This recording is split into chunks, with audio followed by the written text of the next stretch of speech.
성경 말씀 디모데전서 1장 1절에서 11절입니다. 우리 구주 하나님과 우리의 소망이신 그리스도 예수의 명령을 따라 그리스도 예수의 사도된 바울은 믿음 안에서 참 아들 된 디모데에게 편지하노니 하나님 아버지와 그리스도 예수 우리 주께로부터 은혜와 공율과 평강이 내게 있을지어다. 내가 마게도냐로 갈 때에 너를 권하여 에베소에 머물라 한 것은 어떤 사람들을 명하여 다른 교훈을 가르치지 말며 신하와 끝없는 족보에 몰두하지 말게 하려 함이라. 이런 것은 믿음 안에 있는 하나님의 경륜을 이름보다 도리어 변론을 내는 것이라.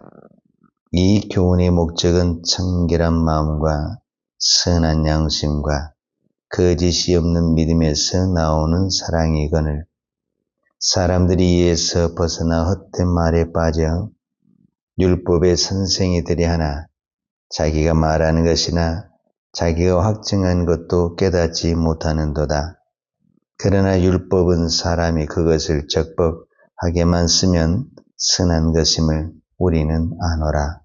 알 것은 이것이니 율법은 옳은 사람을 위하여 세운 것이 아니오 오직 불법한 자와 복종하지 아니하는 자와 경건하지 아니하는 자와 죄인과 걸어가지 아니하는 자와 망년된 자와 아버지를 죽이는 자와 어머니를 죽이는 자와 살인하는 자며 음행하는 자와 남색하는 자와 인신매매를 하는 자와 거짓말하는 자와 거짓 맹세하는 자와 기타 바른 교훈을 거스르는 자를 위함이니 이 교훈은 내게 맡기신 바 복되신 하나님의 영광의 복음을 따름이니라.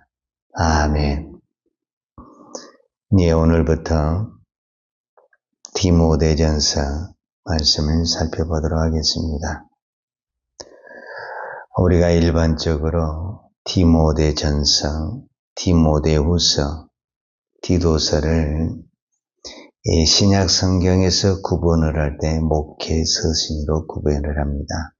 왜 그러냐 하면 오늘 1장 2절에 보면 믿음 안에서 참 아들 된 디모데에게 편지하노니 하나님 아버지와 그리스도 예수 우리 주께로부터 은혜와 긍휼과 평강이 내게 있을지어다 그랬습니다. 그러니까 사도 바울은 지금 디모데에게 편지를 쓰는데 어떤 부분에서 디모데는 사도 바울의 동역자요 또 사도 바울의 제자인데 뭐라고 표현을 했냐면 믿음 안에서 참 아들 된 디모데다 그렇게 말을 합니다. 그러니까 디모데는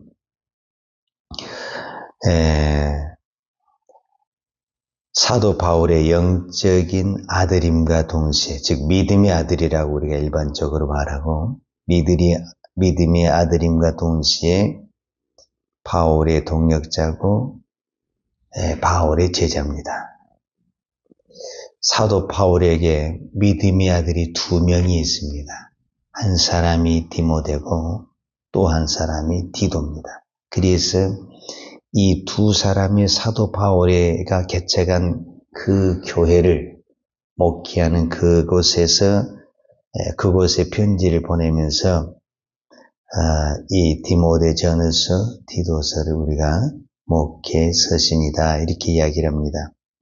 특별히 디모데가 목회했던 것이 에베소 교회다 이렇게 말을 하는데 3절에 보면 내가 마게도냐로 갈 때 너를 권하여 에베소에 머물라 한 것은 어떤 사람들을 명하여 다른 교훈을 가르치지 말며 그랬어요.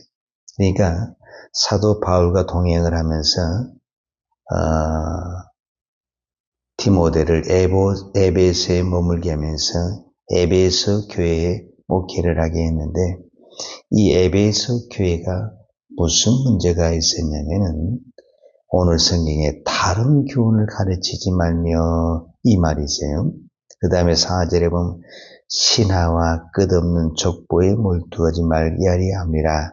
이런 것은 믿음 안에 있는 하나님의 경륜을 이름보다 도리어 변론을 내는 것이나 그랬습니다. 그러니까 여기서 다른 교훈이 있었다라는 게 다른 교훈이. 그러면 다른 교훈의 반대말이 뭐냐면은 바른 교훈입니다. 그러니까 사도 바울이 전한 것이 바른 교훈, 바른 복음이라고 그랬을 때 거짓 선생과 거짓 선지자가 전한 것들이 다른 교훈인데 그것이 무엇이냐면 4절에 나온 신하와 끝없는 족보였다라는 것을 볼 수가 있습니다. 자, 그렇다고 한다면 사도 바울은 디모데에게 편지를 하면서 뭐라고 하냐면은 믿음 안에서 참 아들된 디모데다 이렇게 편지를 해요. 그냥 나의 제자 디모데에게, 나의 동역자 디모데에게 이렇게 편지를 쓸 수도 있는데 믿음 안에서 참 아들된 디모데에게 편지한다. 그리고 이 부분을 첫 번째로 생각해 봐야 하는데 이거는 사도 바울이 의도적인 어떤 의미가 들어있지 않나 하는 것을 생각해 볼 수가 있어요. 그게 뭐냐면 사도 바울은 결혼하지를 않았어요. 그런데 사도 바울은 엄격하게 말하자면은 우리로 표현하자면 사도 바울은 예수님과 결혼을 했다. 우리가 이렇게 볼 수가 있죠. 자, 어떤 사람이 결혼을 했다. 그러면 반드시 결혼한 사람이 무엇을 하게 되냐면 아기를 낳게 되어 있습니다. 만약에 아기를 낳지 않으면 본인들도 그렇고 다른 사람도 그렇고 이상하게 생각하죠. 우리 몸이 이상하다. 아니면 내가 무슨 병이 있나 이렇게 생각을 하죠. 물론 이제 이 시대하고는 조금 문화가 다르지만 그 시대는 아기를 낳으면 즉 결혼을 하면 가장 큰 축복이 아기를 낳는 것입니다. 그러면 우리가 예수를 믿는다고 한다면은 반드시 믿음의 아들을 낳아야 됩니다. 그러니까 우리가 일반적인 결혼에서도 결혼을 하면 반드시 아기를 낳은 것이 그것이 축복인 것처럼 오늘 우리가 하나님을 믿으면 반드시 믿음의 자녀, 영적인 자녀를 낳아야 된다. 그 바울에게 그 믿음의 자녀, 영적인 자녀가 누구냐? 디모데와 디도였다라는 겁니다. 그러니까 내가 일평생 동안 예수를 믿었는데 나를 통해서 믿음의 자녀가 한 명도 나오지 않았다. 뭔가 문제가 있는 거죠. 어떤 사람이 결혼을 했는데 아기를 못 낳았다. 분명히 뭐가 문제가 있는가 봐. 이렇게 생각하는 것처럼 우리가 예수를 믿었는데 단 한 명도 믿음의 자녀, 영적인 자녀가 없다. 지금 그것을 의도적으로 말씀하고 우리가 예수를 믿으면 반드시 믿음의 아들, 영적인 아들을 낳아야 된다. 그 다음에 바른 교훈과 다른 교훈을 우리가 어떻게 구별할 수 있느냐.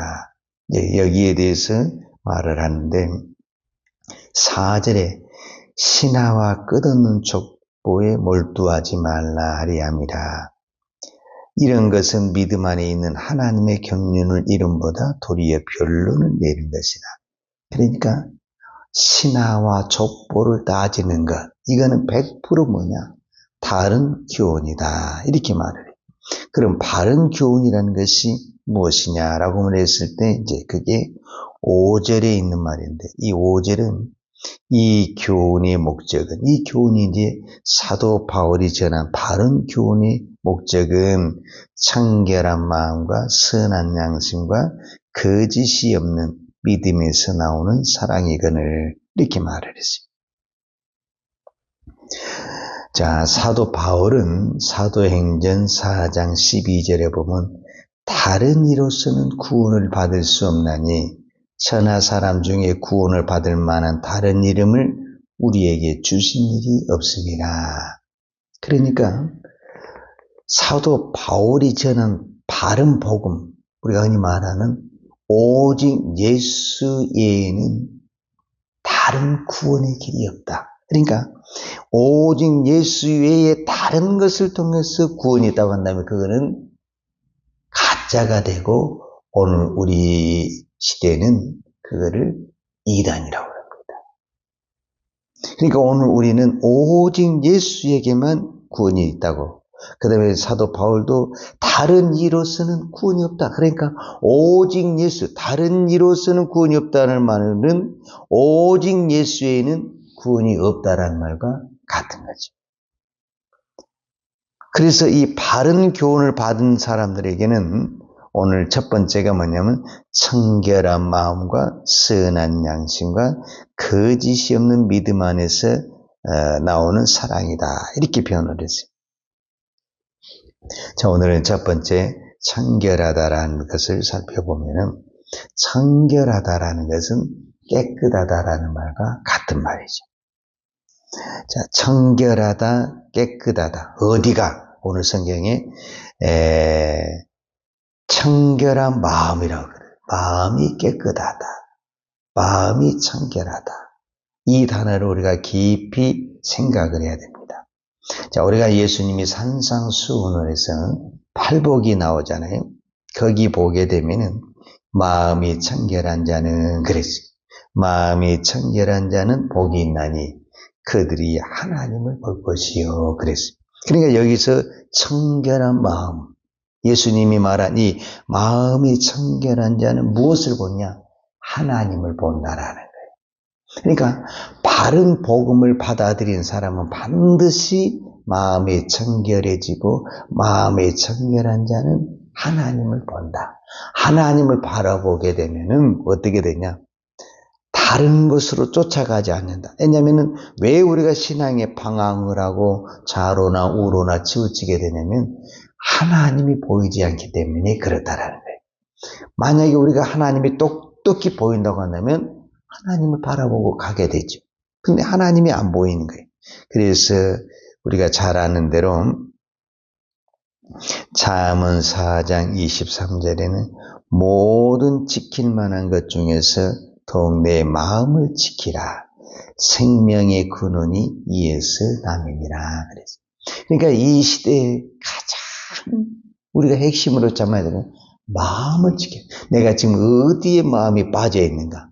몸은 지금 내가 교회에 와 있어요. 몸은 교회에 있는데 마음과 정신은 어디에 빠져 있어요? 마음과 정신을 빼앗겼다고 한다면은 이미 우리는 다른 복음을 쫓아가고 있다라는 거예요. 그러니까 이 시대에 많은 사람들이 정신 나간 사람이 많다. 내가 정신 나갔나 봐. 우리 자신도 그런 소리를 하잖아요. 우리가 이 시대 사람들 보면 정신 나간 사람이 너무 많아요.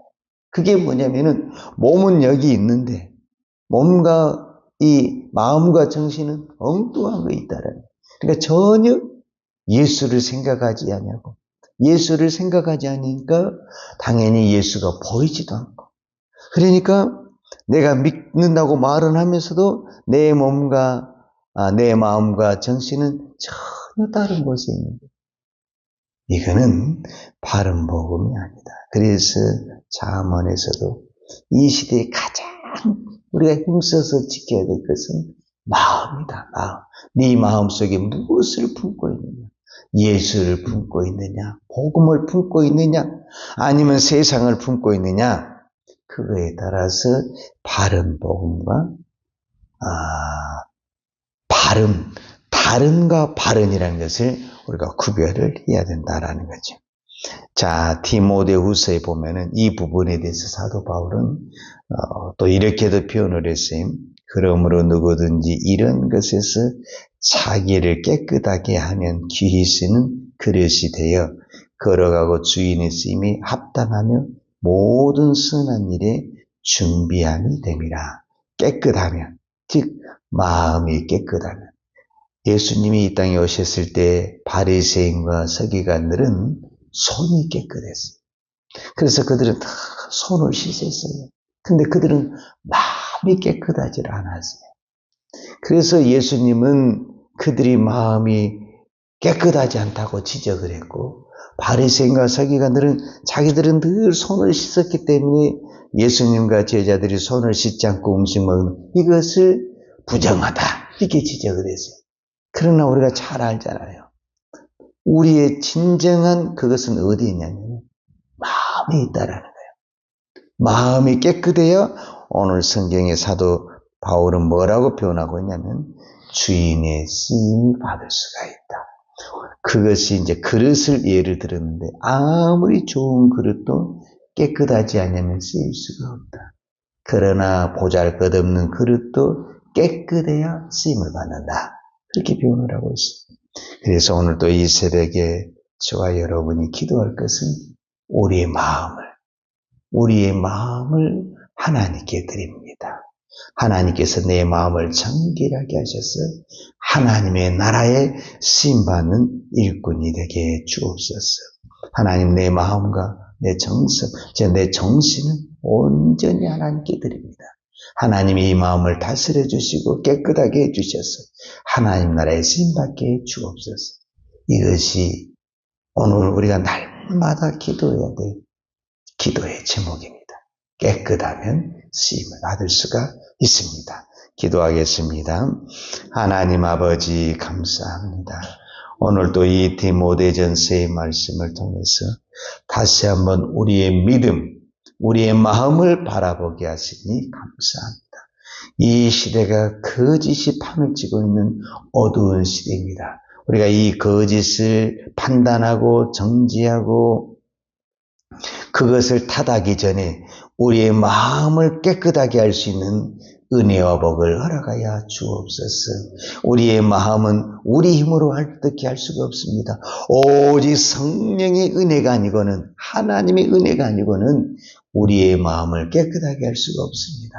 이 새벽에도 기도하옵고 기도하옵나니 오늘 부족한 저희들에게 성령을 부어주셔서 우리의 정신을 우리의 마음을 온전히 깨끗하게 하여 주셔서 우리의 마지막을 하나님 앞에 아름답게 쓰임받을 수 있도록 하나님 축복하여 주시옵소서. 예수님의 이름으로 기도하였습니다. 아멘. 여호와는 내게 복을 주시고 너를 지키시기를 원하며 여호와는 얼굴로 내게 비추사 은혜 베푸시기를 원하며 여호와는 얼굴을 내게로 행하여 드사 평강 주시기를 원하노라.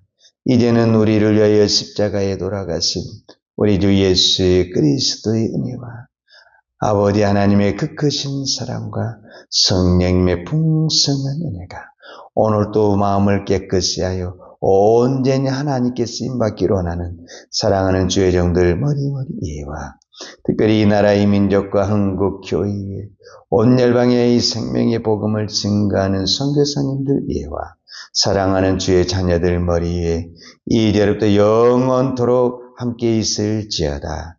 아멘.